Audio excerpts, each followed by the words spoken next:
உலகில் உள்ளவையே ஆண்டவரை போற்றுங்கள்.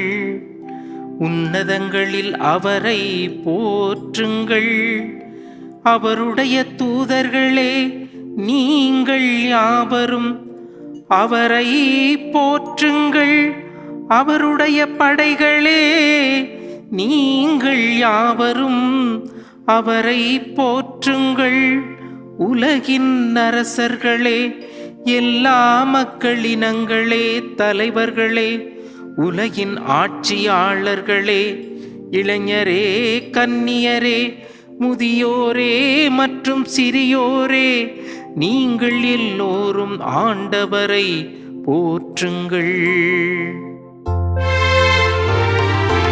ஆண்டவரே, விண்ணும் மண்ணும் உமது மாட்சியால் நிறைந்துள்ளன. ஆண்டவரே, விண்ணும் மண்ணும் உமது மாட்சியால் நிறைந்துள்ளன. என்றும் வாழும் ஆண்டவர் இயேசுவில் வாழுகின்ற சகோதரர்களே, சகோதரிகளே, உங்கள் எல்லாருக்கும் மகிழ்ச்சி நிறைந்த காலை வணக்கம்.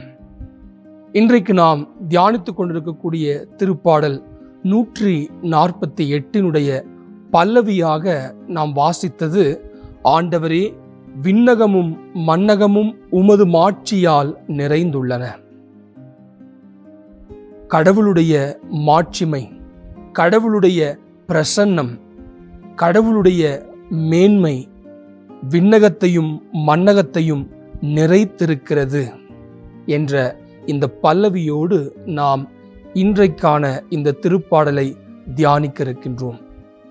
அன்புக்குரிய சகோதர சகோதரிகளே, இந்த திருப்பாடல் ஆசிரியர் 2 விதமான மக்களை ஆண்டவரை துதிப்பதற்கு என, ஆண்டவரை போற்றுவதற்கு என அழைக்கின்றார். ஏன் கடவுளை துதிக்க வேண்டும்? ஏன் கடவுளை போற்ற வேண்டும்? காரணம் ஒன்றுமில்லை. அவருடைய மாட்சி இந்த மண்ணகத்தையும் விண்ணகத்தையும் நிறைத்திருக்கிறது. அப்படியென்றால் நம் எல்லாரையும் விட மேன்மையானவர் கடவுள், நம் எல்லாருக்கும் வல்லவர் கடவுள், நம் எல்லாரையும் படைத்து பராமரிப்பவர் கடவுள் என்பதை இந்த திருப்பாடல் மிக அழகாக கோடிட்டு காண்பிக்கின்றது.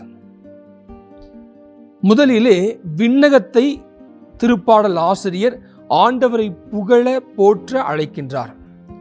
விண்ணகத்தையும் அந்த விண்ணகத்தில் இருக்கக்கூடிய தூதர்களையும் ஆண்டவருடைய படைகளையும் திருப்பாடல் ஆசிரியர் ஆண்டவரை துதிப்பதற்காக அழைக்கின்றார். இரண்டாவது, விண்ணகம் முடிந்த பிறகு மண்ணகத்திற்கு வருகின்றார். மண்ணகத்தை நோக்கி மண்ணகத்தில் இருக்கக்கூடிய அரசர்களை, மண்ணகத்தில் இருக்கக்கூடிய அரசர்களுடைய மக்களை, ஆட்சி தலைவர்களை, அதிகாரிகளை திருப்பாடல் ஆசிரியர் ஆண்டவரை புகழ்ந்து பாட அழைக்கின்றார். கடைசியாக இந்த மண்ணகத்தில் இருக்கக்கூடிய இளைஞர்கள், இளம்பெண்கள், முதியோர் துவங்கி சிறியோர் வரை எல்லா மக்களினங்களையும் ஆண்டவரை போற்றுவதற்காக, ஆண்டவரை துதிப்பதற்காக இந்த திருப்பாடல் ஆசிரியர் அழைக்கின்றார். அன்புக்குரியவர்களே, நம்முடைய கத்தோலிக்க பாரம்பரியம் மிக அழகாக நமக்கு சொல்லிக் கொடுக்கிறது. துதிகள், ஆண்டவரை போற்றுதல் என்பது மகிழ்ச்சியான, அவசியமான, அடிப்படை தேவை. இது நம்முடைய வாழ்வியலில் ஒன்றாகவே மாறிவிட வேண்டும் என்று நம்முடைய கத்தோலிக்க பாரம்பரியம் கடவுளை போற்றுதலை பற்றி நமக்கு கற்றுக் கொடுக்கின்றது. இன்னும் குறிப்பாக பல புனிதர்கள், திருச்சபையினுடைய தந்தையர்கள் தங்களுடைய சொல்லாலும் செயலாலும் செய்து காட்டியிருக்கின்றார்கள். துதிகள் என்பது, கடவுளை போற்றுதல் என்பது ஜபங்களை விட வல்லமை பெற்றதாக இருக்கிறது. அலகை கூட நாம் துதிக்கும் போது, ஆண்டவரை போற்றும் போது, ஆண்டவரை புகழ்ந்து பாடும்போது நம்மை விட்டு ஓடி போகிறது. அந்த அளவிற்கு நம்முடைய துதிகள், கடவுளை நோக்கி நாம் ஏறெடுக்கக்கூடிய போற்றுதல்கள் மிக சக்தி வாய்ந்தவை என்பதை நாம் புரிந்து கொண்டிருக்கின்றோம். இன்றைக்கு இந்த திருப்பாடல் ஆசிரியரும் இப்படிப்பட்ட ஒரு வாழ்வியல் மாற்றத்திற்கு நம்மை அழைக்கின்றார். ஒட்டுமொத்த படைப்போடு இணைந்து ஆண்டவரை துதிப்பதற்காக இப்படிப்பட்ட ஒரு அழைப்பு நமக்கு கொடுக்கிறது. நாம் ஏற்கனவே இதை செய்து கொண்டிருக்கின்றோம். இருந்தாலும் இன்றைய தினத்திலே அதை புதுப்பித்துக் கொள்ள கடவுளுடைய வார்த்தை நம்மை அழைக்கின்றது. இன்றைக்கு தாயாம் திரு அவை நம்ம எல்லாருக்கும் தெரியும். பாத்திமா நகரிலே காட்சி கொடுத்த அன்னை மரியாவினுடைய விழாவை கொண்டாடி மகிழ்கின்றது. அந்த அன்னையினுடைய வாழ்க்கையை பாருங்கள். அந்த அன்னை பிறந்ததிலிருந்து கடைசி நிமிடம் வரை கடவுளை போற்றுவதற்காக, கடவுளை துதிப்பதற்காக, கடவுளை மகிமைப்படுத்துவதற்காக முழுமையாக தன்னை அர்ப்பணித்தார். எல்லாவற்றையும் தன்னுடைய இதயத்தில் இருத்தி சிந்தித்த அன்னை ஒரு நிமிடம் கூட ஆண்டவரை போற்றுவதிலிருந்து தவறிவிடவில்லை என்பதை நம்முடைய கத்தோலிக்க பாரம்பரியம் நமக்கு அழகாக கற்றுக் கொடுக்கின்றது. அன்புக்குரியவர்களே, புனித அகுஸ்தினார் இப்படியாக சொல்லுகின்றார், நாம் ஆண்டவரை எந்தெந்த விதங்களில் போற்றலாம், நாம் ஆண்டவரை எந்தெந்த விதங்களில் துதிக்கலாம்.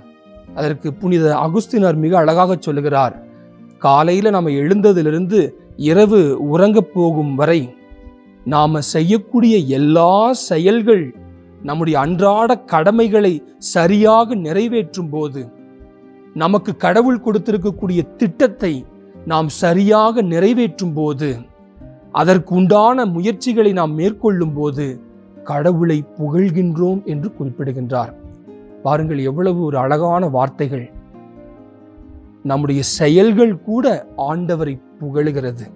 நம்முடைய செயல்பாடுகள், அன்றாட செயல்கள் கூட ஆண்டவரை துதிக்கிறது.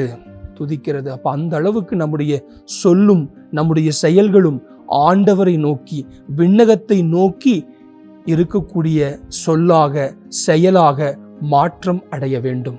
ஒரு புதிய படைப்பாக நாம் மாற வேண்டும் என்று அழகான ஒரு அழைப்பினை இந்த திருப்பாடல் நமக்கு முன்வைக்கிறது. எனவே இந்த நேரத்திலே அவருடைய மாட்சியால் நிறைந்திருக்கக்கூடிய இந்த மண்ணகத்தில் வாழ்ந்து கொண்டிருக்கக்கூடிய நாம் ஒரு நாள் அவருடைய மாட்சி நிறைந்திருக்கக்கூடிய விண்ணகத்திற்கு சென்றடைவோம் என்ற ஆழமான நம்பிக்கையோடு ஆண்டவரை நோக்கி ஜெபிப்போம்.